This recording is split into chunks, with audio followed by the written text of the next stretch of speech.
Hey guys, Kakarot197 again. This time with a review of the Master Grade Extreme Unicorn Gundam Ver.Ka Toki from the Gundam Unicorn series, brought to you by Hobbyling Japan.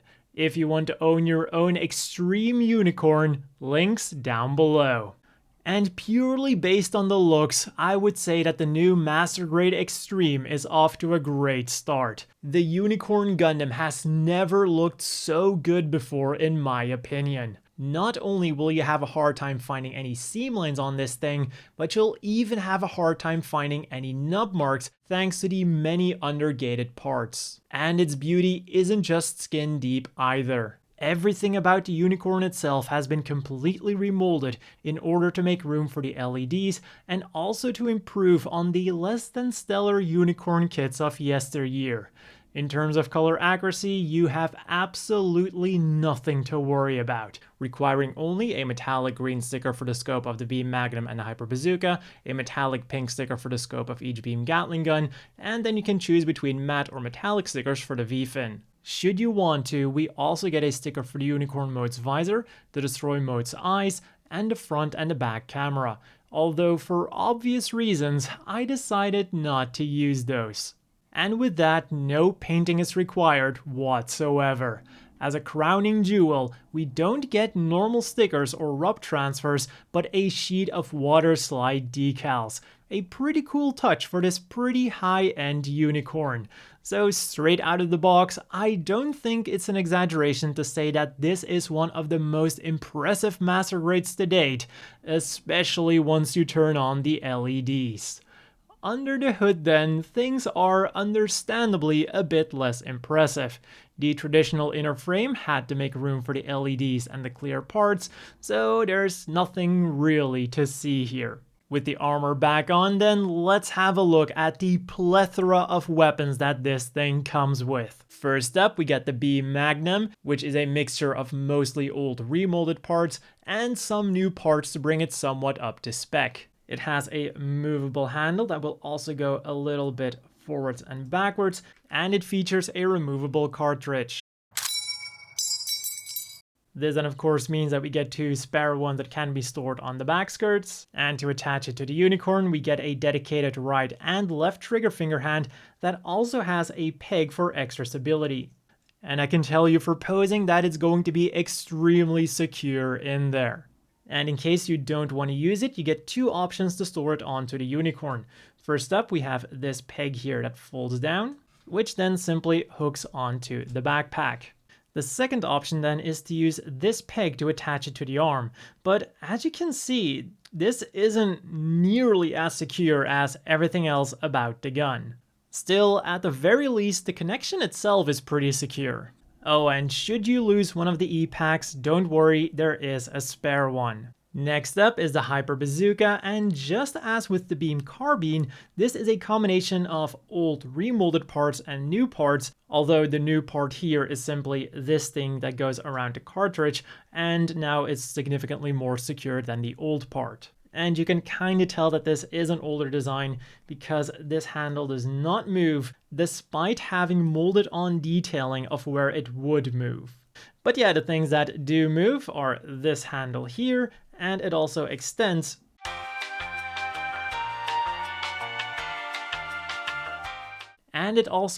to go from stored to deployed mode. But even though the handle doesn't move, the Unicorn doesn't have too many issues posing with it as long as you like over the shoulder positions.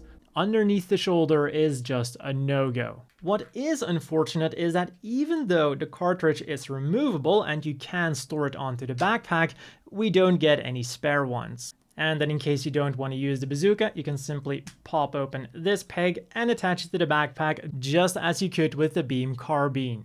Next up, we get a whopping 6 Gatling guns. And unlike the Beam Carbine and the Hyper Bazooka, we don't get any new parts in these. These are all just old parts, and you do notice it a little bit. We have a nice seam line running right through the middle of his energy generator, I guess. And also another thing that you might encounter is that the handle and the scope, well, especially the handle, can sometimes get a little bit loose if you don't push this in strongly enough. But other than that, they do look the part, and you do get some options for using these. First of all, if you want to have them handheld, you would be forgiven for thinking that you simply pull out this handle, put it like this, and then attach it to the hands. What you're supposed to do is pull it out, throw this thing away, and replace it with a completely different handle instead, one that is compatible with the included fixed hands. And while this does mean that the fit is again super secure, just as with the beam carbine and the hyper bazooka, the thing that I'm not a huge fan of is that that new handle is completely different from the older handle. I feel like the overall look would have been much more consistent if they'd also given us these handles for in collapsed mode. Also, we only get 2 of these new style handles. The second option then is of course to grab 2 of them and attach them to the forearms of the unicorn. But now that left side looks like it still needs one more thing. That is of course a shield. And attaching it to the arm is now going to be a little bit more complicated than usual because we of course have those LEDs and we do need them to shine through the shield. So the first thing you have to do is replace this part with this part because this here is where the LED will shine through to the shield. Then we get a choice of 2 braces. This is the one for when the Gatling guns are not attached, and this is the one for when the Gatling guns are attached. So they can simply slide that on and then hook it up to the arm. So that is some pretty cool engineering for when this thing enters destroy mode and still has the LEDs shining through to the shield. However, it is worth mentioning that the lighting effect is weaker than on the body, causing it to show up way less under harsh lighting. And since I just removed this thing, let's have a look at the beam sabers. And even though we get 4 of these really nicely detailed beam sabers, we unfortunately only get 2 beam saber blade effect parts. For 22,000 yen, I would have hoped that we got 1 for each beam saber, because of course you can use 2 as beam tonfas and then have 2 in the hands. So it's not like all 4 are unusable at the same time. Another interesting design choice is that rather than giving us another pair of fixed hands, we now get fully movable hands.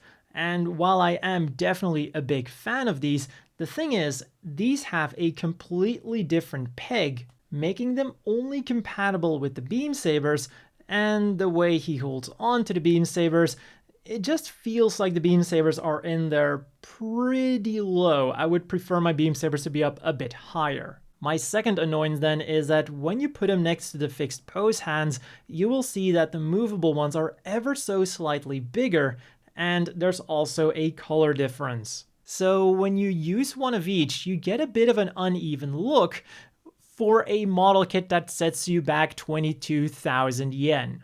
Then we also get nicely detailed in-scale figures of Benager, Cardius, Merida, and Audrey or Minerva, depending on how you want to call her. In addition to a brand new one of Cardius Vist being yeeted out of the cockpit, and a new one for Benager inside of the cockpit. And one accessory that I almost forgot about is the unicorn horn that's molded in one piece. And for quite obvious reasons.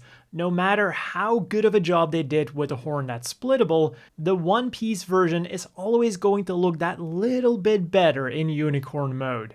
And then of course the pièce de résistance of this model kit is the mobile suit cage, which does not just house the Unicorn Gundam, but will also fuel its LEDs. And I have to say, the Unicorn Gundam looks absolutely amazing in there, even without the LEDs on.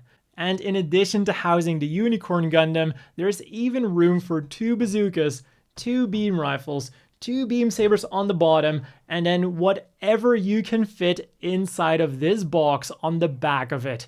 And yes, the manual will actually tell you that this is a storage box. So far so good, but there is one thing on the back that you're gonna have to be careful with, and that is the wires that go to the stands for the shields. And the thing is, normally you can disconnect them so that it's all nice and neat when you have them stored. These things are supposed to go in there. Then on the bottom of the stands, you have this wheel thing so you can completely roll it up, or the other way around, completely extend it. And then they are connected with these tiny connectors that are attached very securely. Now it is good so you don't accidentally disconnect them, but on the flip side, getting these things loose is absolutely terrifying. These wires are relatively thin, and the last thing I'd want to do is break one of these on my quite expensive model kit. And if you absolutely must separate them, the manual tells you to be careful and to not tug onto the wires. I say, grab some pliers. And for that lighting, we get 4 options. Number 1 is just the head. Number 2 is the red psycho frame. Number 3 is the green psycho frame and also the shields. And then number 4 is going from the red psycho frame to the green psycho frame in combination with those shields. And then if you keep pressing the button, you will just cycle through all of them again. And I gotta say, whether you decide to have your unicorn in unicorn mode with the LEDs shining through those cracks, or you decide to have them in destroy mode with the LEDs on full display, it is absolutely amazing whichever mode you have it in. The LEDs are really bright, so they will even shine through in well-lit areas, and I also really appreciate the kind of breathing effect that they built into it. So if all you care for with the LEDs is how they look, then they are perfect. Although I must admit that in well-lit areas, the fact that the light isn't spread out completely uniform across the body is more obvious. For example, compare the shoulders to the body or the front skirts to the thighs. What I am less impressed by though is everything else about it. Considering the price, why not give us a remote instead of this cheapo switch that has to cycle through the modes? Why did I have to salvage the 3 AA batteries from my Game Boy and my Wonder Swan? Everything is USB powered nowadays, so why not give us the option? Why not make it completely RGB and give us the option to freely customize it through software? We've had this for years with computers, and it doesn't demand that much of a premium anymore. Why do the modes only last an arbitrary 5 or 3 minutes before turning themselves off, without the ability to keep them on for as long as I want? Personally, I would have loved to have this thing on full display, powered through USB, next to my computer. The red psycho frame goes really well with it, but I guess I'll have to forget about that. So what was supposed to be this big technological impressive feat that really sets the Master Grade Extreme apart from just a normal Master Grade ends up being an overpriced gimmick using technology that would have been cutting edge a decade ago. And again, the only reason that I feel that some of those features should have been included is because of the price. If this thing was cheaper, then it was understandable. But as it stands now, they definitely could have done better. Also, a PSA for some people who think that their LED set might be busted.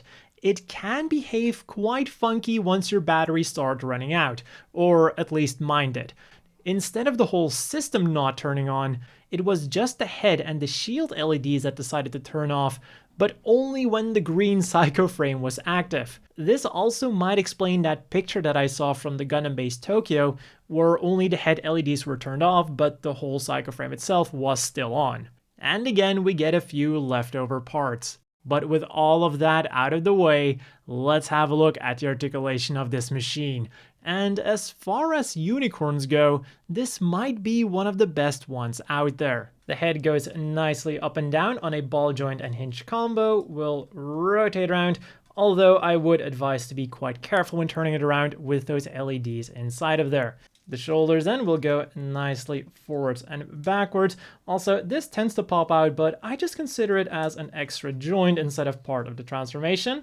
The arms will then rotate around, but again, just as with the head, don't be stupid about it. The shoulder armor also goes up, allowing the arm to go nicely up like that. The elbows are double jointed, but don't go up quite all the way, but still very close. And then the hands are on ball joints, will wiggle around, turn around, and do everything a ball joint does. The articulated hands then are also on ball joints, but they're ever so slightly thicker than the fixed pose hands giving them a slightly snugger fit. And then as the name indicates, literally everything about this hand can move. Every knuckle of every finger is on its own hinge joint, and even at the bottom where they're on a ball joint, there's even an extra hinge in there to ensure maximum posability. Although I must admit that the index finger in particular has a tendency to pop out. The thumb then is a little bit different. It's on a hinge right there. Then we get a ball joint. Then there's a hinge there, even though it looks like a ball joint. And then at the bottom, it's again a ball joint. Now, in case you want to use the beam tonfas in unicorn mode, you'll have to do a partial transformation in order to achieve that. But it is, of course, possible. We, of course, get an opening cockpit revealing a tiny Benager inside. The waist then is just on a simple peg joint, but then when you transform it to destroy mode, you'll get an extra joint for some side-to-side movement. On the back then, we have movable thrusters on a ball joint. Then we get some more ball joints with the front skirts, but rather than being connected to the crotch area, they're actually connected at the top. The problem is they don't go upwards quite that far, or they'll just pop off, only allowing the legs to go forwards about that far. Then we get some more ball joints for the skirt armor, and all of them are quite unique. Rather than the ball joint connecting to the crotch, it connects up here, which is again probably due to the transformation. The effect then is that they don't go upwards quite as far, allowing the legs to go forward a little bit less than you might expect from a master grade. And it's the same story for the back skirts. The good news is they are articulated, and the cool thing is they have a little peg on them, so you can actually peg them to the middle here, so they're either nice and solid or movable depending on what you want. And all of that combined still gives the unicorn a nice range of movement.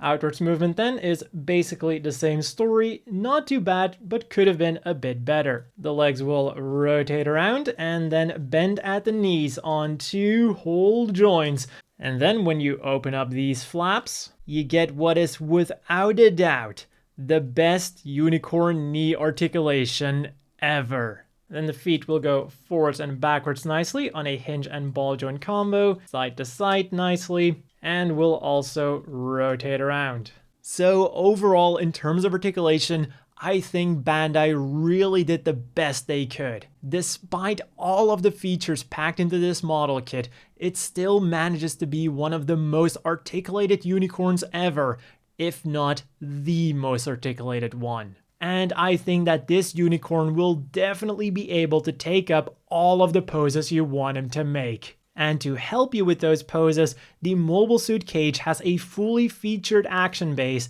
and those shield arms are also really nicely articulated.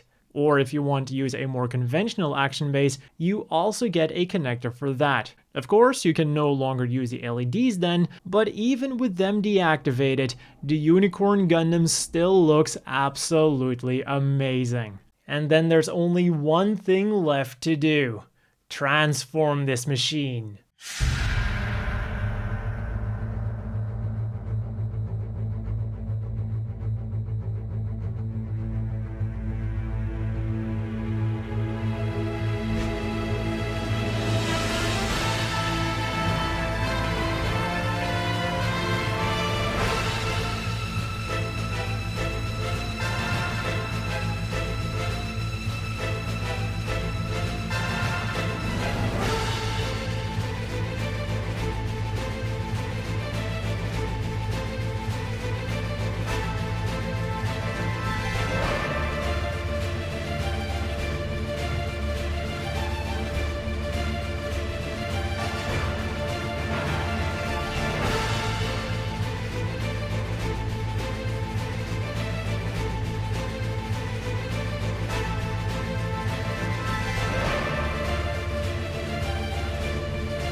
Overall, the transformation went pretty well. I did have to take it off camera a few times for some of the more tricky parts, but that was to be expected with the unicorn regardless. Especially the head is something you'll have to pay attention to, because the face mask has to be tucked away in exactly the right way to make room for the scalp to close. What's also important is that almost every part locks into place with either a satisfying click or a locking mechanism, so it feels solid in either mode.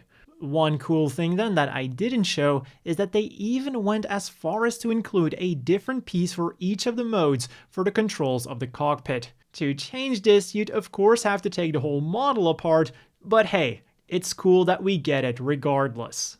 So as always, the inevitable question is, do you want to buy this? And seriously, don't ask me, ask your wallet.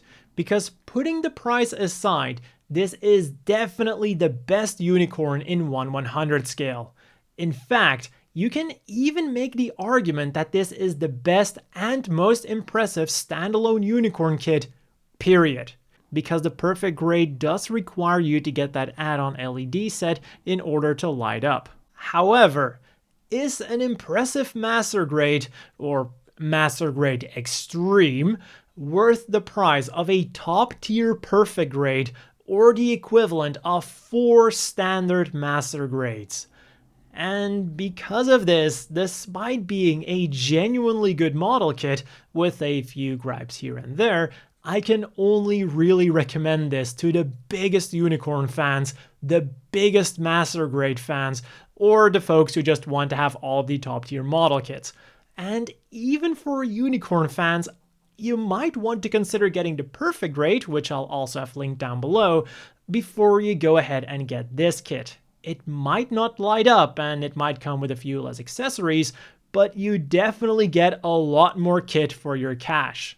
So then for some size comparisons, here it is next to the high-grade Universal Century Full Armor Unicorn Gundam Destroy Mode Green Psycho Frame version, and the Perfect Grade Unicorn Gundam.